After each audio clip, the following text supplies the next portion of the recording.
Sejam bem-vindos à Revista Fórum. Eu sou Carlito Neto, historiador e cientista político, e hoje eu estou aqui para analisar o vídeo sensacional produzido pela Erika Hilton, que acabou sendo divulgado no último final de semana e que neste momento que eu estou gravando o vídeo aqui para vocês, está ali já em quase 100 milhões de visualizações. Na última sexta-feira, na minha última participação no programa da Fórum, no finalzinho da tarde, muita gente viu ali na nossa conversa com o André Janones, o Janones falando sobre algumas dificuldades que o campo da esquerda tem.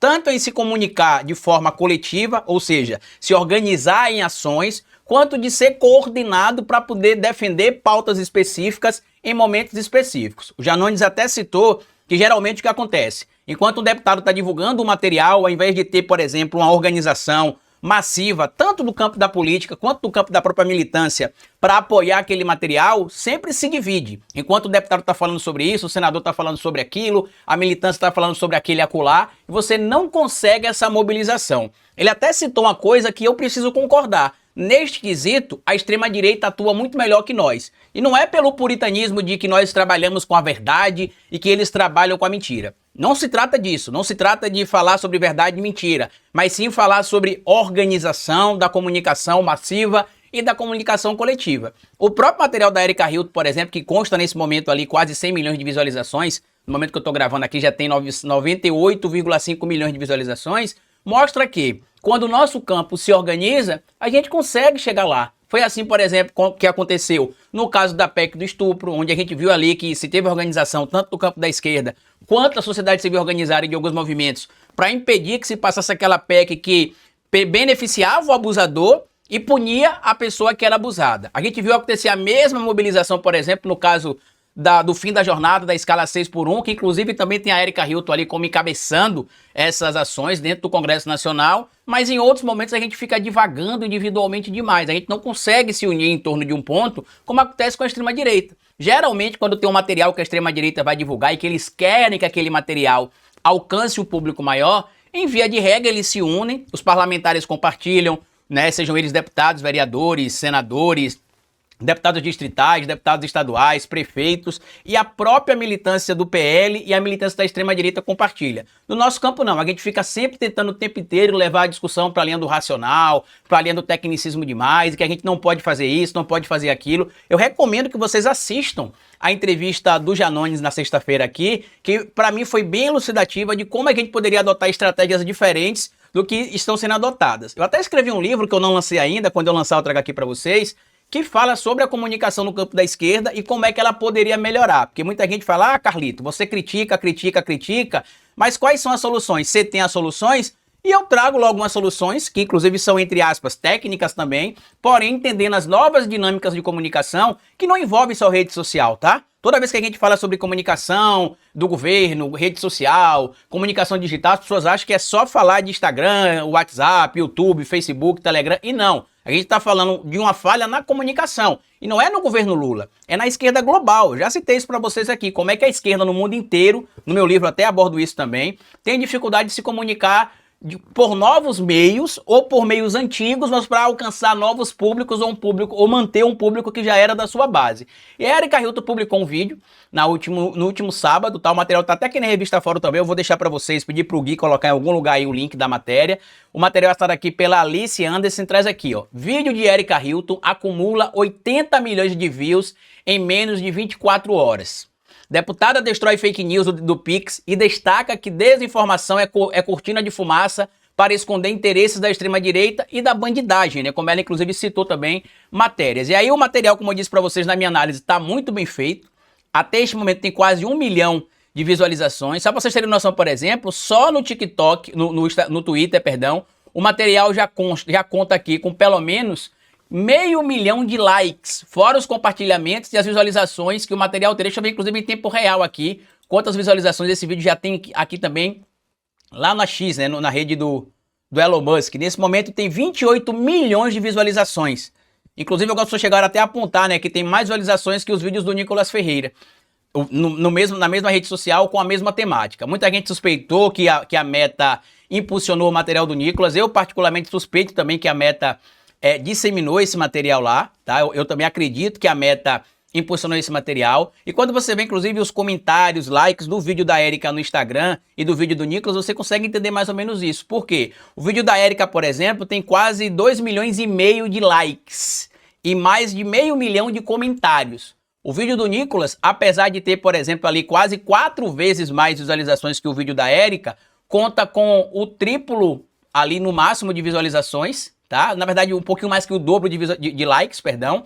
E a quantidade de comentários também comparada da Érica é muito baixa. Então isso reforça, pelo menos, a minha tese de que sim, o vídeo do Nicolas foi impulsionado. Só que esse material da Érica é importante, por quê? Porque a gente consegue entender que a gente sabe fazer, a gente consegue fazer, só precisa de incentivo, organização, coordenação e ação. É o que a gente chama, inclusive, né, dentro do marketing digital. Eu tenho estudado muito marketing digital para entender algumas estratégias da extrema-direita. Eles costumam chamar isso de call to action, né? O chamado para ação. Que é quando o cara vai lá e fala, olha, a gente tá aqui, o Cleitinho faz isso com muita frequência, né? Olha, a gente tá aqui na beira da ponte, não sei da onde, tem uma corrupção aqui que a gente vai denunciar. Vai lá na rede social do político e denuncia, compartilha esse vídeo na sua rede social para que a mensagem chegue lá nas autoridades. Isso o Cleitinho falando. Isso, quando ele fala assim, compartilha este vídeo para chegar nas autoridades, isso é o que a gente chama dentro do marketing digital de call to action, né? Chamado para a ação, ou seja, dá o like, compartilha, denuncia, manda isso, faz aquilo. E a gente consegue compreender isso. Ontem eu estava vendo um vídeo, inclusive, de um amigo que é estrategista de campanha política, que atua com marketing também político aqui em Sergipe, em outros lugares do Brasil e até do mundo, né? Ele já fez campanhas, inclusive, para candidatos em outros países aqui da América Latina. O nome dele é Marcolino Joy, inclusive procurem ele nas redes sociais se vocês quiserem seguir ele, tá no Instagram dele, só botar Marcolino Joy. Vocês vão ver, ele publicou um vídeo interessantíssimo falando sobre como é bom a comunicação que a Érica Hilton fez, só que a gente precisa entender que a gente, além de estar nesse momento na era da pós-verdade, a gente também está na era da pós-política, que não adianta a gente ficar buscando só informação técnica, responder só quando foi atacado, fazer isso, fazer aquilo, não, a gente tem de agir na hora correta, da maneira correta e com estratégias corretas. Eu não sei se todo mundo percebeu, por exemplo, mas eu acho que o Sidônio Palmeira já deu ali uma brifada tanto no Haddad quanto no Lula em relação a algumas coisas. Por exemplo, se vocês observarem o Haddad da última semana, é um Haddad pistola. Eu nunca vi o Haddad como eu vi na última semana, sentando a porrada no Nicolas, sentando a porrada no Bolsonaro, sentando a porrada no Cleitinho, sentando a porrada no Flávio Bolsonaro, dizendo inclusive que Bolsonaro tem medo da Receita Federal porque teve ali a descoberta do roubo das joias, foi feito pela Receita Federal, mandou também uma direta pro governador de Minas Gerais, Romeu Zema, né? Então eu acho que isso é meio que o Sidônio Palmeira falando, ó, você não pode ficar calado. O ditado popular diz que quem cala consente. Você tem de responder, claro, de forma educada, mas incisivo. E eu acho que esta mudança na comunicação, tanto envolvendo o Haddad quanto o próprio presidente Lula, que alguns dias deu uma entrevista dizendo que não se pode deixar voltar o neofascismo no Brasil. Hoje, na reunião com os ministros, ele falou a mesma coisa, que não se pode permitir que em 2026 a gente perca a eleição e tenha o retorno no Brasil do neofascismo, neonazismo e autoritarismo.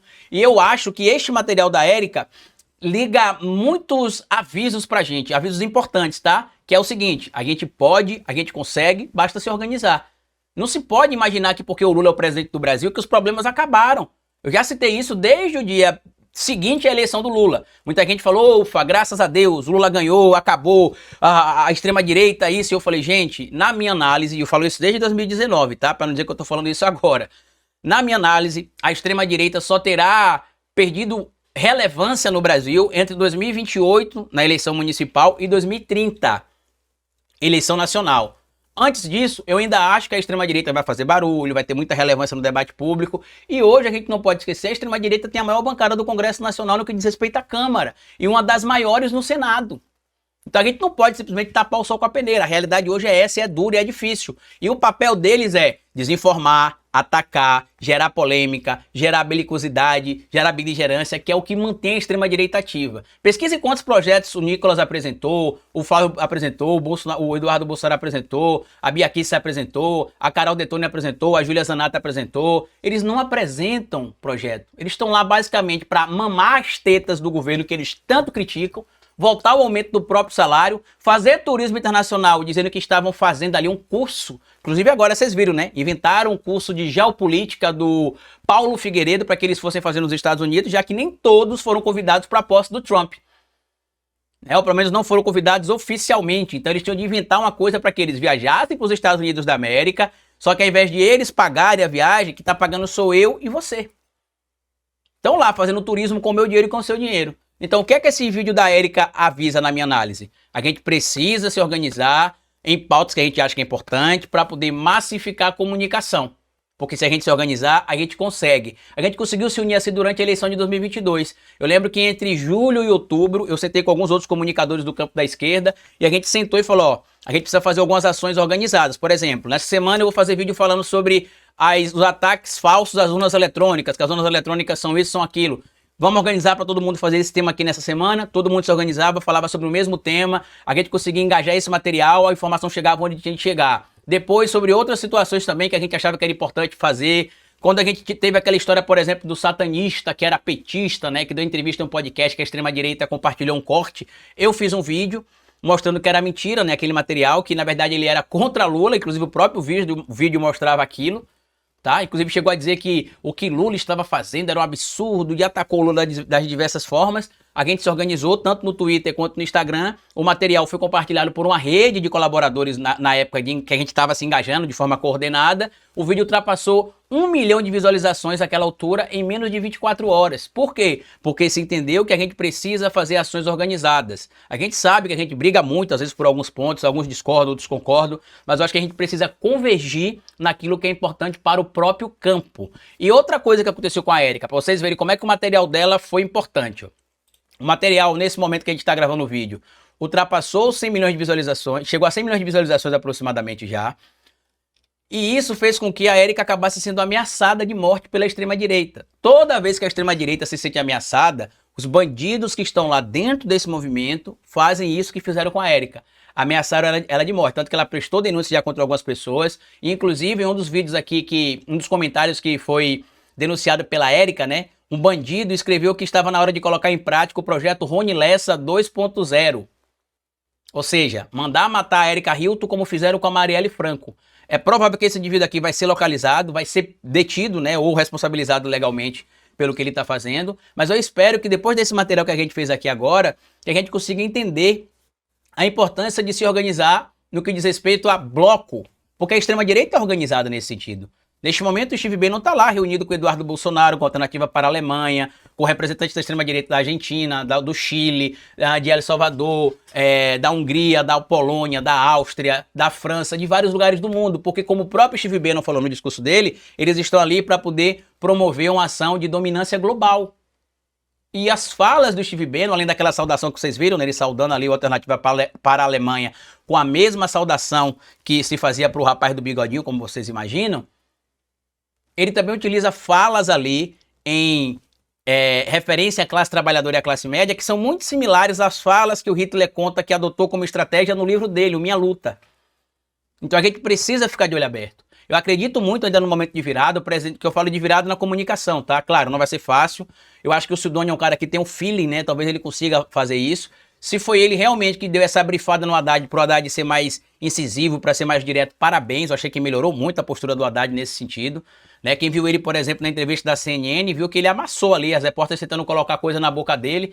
Né? A Thaís, eu esqueci o nome dela agora, a Thaís alguma coisa, uma das repórteres lá, tentou falar para ele, o governo tá com crise de credibilidade, porque vocês disseram que não ia taxar o Pix, o povo não acreditou e vocês acabaram revogando. O Haddad foi e falou, então, se é uma crise de confiança, vocês também estão passando, porque vocês também passaram uma semana falando a mesma coisa que o governo e mesmo assim o público não acreditou. Acabou. Acabou a narrativa. Acabou. Tanto que eles ficaram até meio desconcertados ali durante toda a entrevista, meio que querendo pisar em ovos, ultrapassava um pouquinho, não ultrapassava, e eu interrompi o Haddad falava, você pode deixar eu concluir a resposta?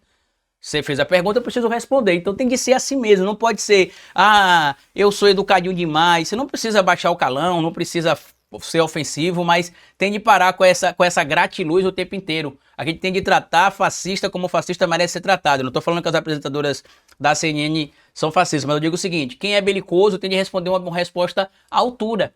Quem é gentil vai receber uma resposta à altura. Você não pode, por exemplo, ser tolerante com quem é intolerante. A gente já citou aqui em algumas análises, inclusive, o paradoxo da tolerância do Karl Popper.